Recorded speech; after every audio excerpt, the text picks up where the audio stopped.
এটা হলো মেসেঞ্জারে চ্যাট করে অপরিচিত, ফেসবুক মেসেঞ্জার বা হোয়াটসঅ্যাপে চ্যাট করে। সেকেন্ড ঘটনা এরকম, এক অপরিচিত নারী সাথে চ্যাট করছেন, পরে দেখা করতে গেছেন স্টাফ কোয়ার্টার, ওইখান থেকে নিয়ে গেছে সারুলিয়া নিয়ে একই ঘটনা, বেঁধে রাখছে, ছবি তুলছে, ছবি তুলে বলছে মারধর। আর সবগুলাতে কিন্তু মারধরের ঘটনা আছে। এবং একটা মজার বিষয় হলো যে লেয়ারিং করা আছে, মানে একজন ধরে নিয়ে যায়, একজন বেঁধে রাখে, আবার একজন টাকা তোলে, মানে একজন আরেকজনের সাথে কোনোভাবেই কানেক্টেড না। তো এটা আমরা আইডেন্টিফাই করছি। সেকেন্ড যেটা, ওইটা হলো যে চ্যাট করার সূত্রে দেখা করার জন্য স্টাফ কোয়ার্টার থেকে নিয়ে গেছে ইয়াতে সারুলিয়া, নিয়ে মারধর করছে, ছবি তুলছে, বলছে ইন্টারনেটে দিয়ে দেবো, তোমার ফ্যামিলির কাছে দিয়ে দেবো, টাকা দাও। ওইখানে অলমোস্ট 5 লাখ টাকা সোনার আংটি টাংটি নিয়েছে। ওইখানে 5,06,000, এখানে মনে হয় 5,31,000। একই অপরাধ কিনা যায় না, মানে এক্সটর্শনের মামলা ছিল, চাঁদাবাজি, এটা তো ব্ল্যাকমেইলের মামলা ছিল। তারা তো একটা রিং এর মেম্বার, বাট কাজটা যখন করেন তখন যার যার সেক্টর আলাদা। মানে এইটা ধরেন আমাদের অফিসের মতোই, ওনারও একটা অফিস সাজায় নিছেন অপরাধীরা যেরকম সাজান। আমরা তো তদন্ত শুরু করছি, খুব বেশি এখনো যে খুব গভীরে গেছি তা না, বাট প্রবলেমটা সলভ হয়ে গেছে। আপাতত মনে হচ্ছে আমাদের প্রবলেম সলভ হয়ে গেছে, বাট এরা অনেকদিন ধরে কাজ করতেছেন এবং জেলায় থাকতে পারে, অস্বাভাবিক না। আমরা দেখবো আলামত, আমরা ভিডিও ফুটেজ তো পুরাটাই পাইছি, কোথায় কোথায় গেছেন, কোন বুথ থেকে টাকা তুলছেন, কোন কাপড় পরা ছিলেন, সবই আমরা পাইছি। বিকাশের লেনদেনটা পাইছি, বিকাশে কোথায় ক্যাশ আউট হয়, ক্যাশ আউটটাও ইয়া হয়, মোবাইল উদ্ধার, মোবাইল অনেকগুলো, মানে 10টার মতো মোবাইল উদ্ধার হয়েছে।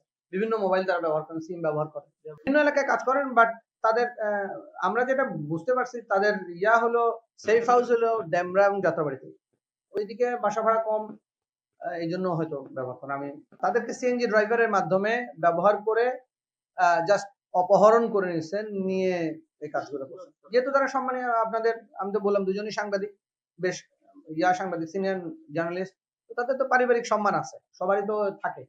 তো ওইটা ব্যবহার করছে আর কি, ব্ল্যাকমেইলিং, টাকা দিতে বাধ্য হয়েছেন। ক্রেডিট কার্ডের টাকাটা নিছে, টাকাটা বিকাশের টাকা নিছে, যার কাছ থেকে যেভাবে উনি ধার্য করে দিচ্ছেন আর কি, যাতে ছবিগুলো অনলাইনে না আসে। এটা আইডেন্টিফাই করছে আমরা, যেহেতু আমরা তো আরো ডিটেইল জানি। তো খুঁজতে খুঁজতে ওই রকম যে টাকা যদি আপনারা না দেন তাহলে ভিডিও বা ছবি ইন্টারনেটে ছেড়ে দেওয়া হবে। ওনার বয়স অনেক বেশি, 55 প্লাস। পরে তো দেখা গেল সেম, ওনারাও মামলা করতে রাজি না, বাট আমরা তো যেহেতু পাইছি, আমরা এখন তো মানে সামাজিক লোক লজ্জার ভয় অনেকে করতে চান না। এখনো তো আমরা তদন্ত করতেছি, প্রায় 10টার মতো মোবাইল পাইছি আমরা, তো বুঝতেছেন ওরা কিভাবে এবং ওদের কিন্তু বিকাশ আছে, আউটলেটও আছে, ওরাই ব্যবহার করে। ঠিক আছে, সব কাজ করেছে এবং স্যারের লিডারশিপের ফলে হচ্ছে আমরা অ্যারেস্ট করতে সক্ষম হয়েছি। আমরা আসলে বিভিন্ন ভাবে আমরা 5 থেকে 6 জনের কাছে এইভাবে, আমি এখানে জয়েন করেছি এবং 5 মান্থ, এই 5 মাসের মধ্যে 4 থেকে 5টা এই ধরনের নিউজ পেয়েছি। কিছুদিন পর এই ধরনের নিউজ আসে, অনেকে মামলা করতে চায় না বিভিন্ন ইস্যুতে। তো দেখেন, তারপরে যখন 2 জন মামলা করেছে, তারপর আমাদের স্যার গাইডলাইন করেছে, আমরা এই পর্যন্ত স্যার যেটা বললেন আমরা তদন্ত গ্রেফতার করতে সক্ষম হয়েছি।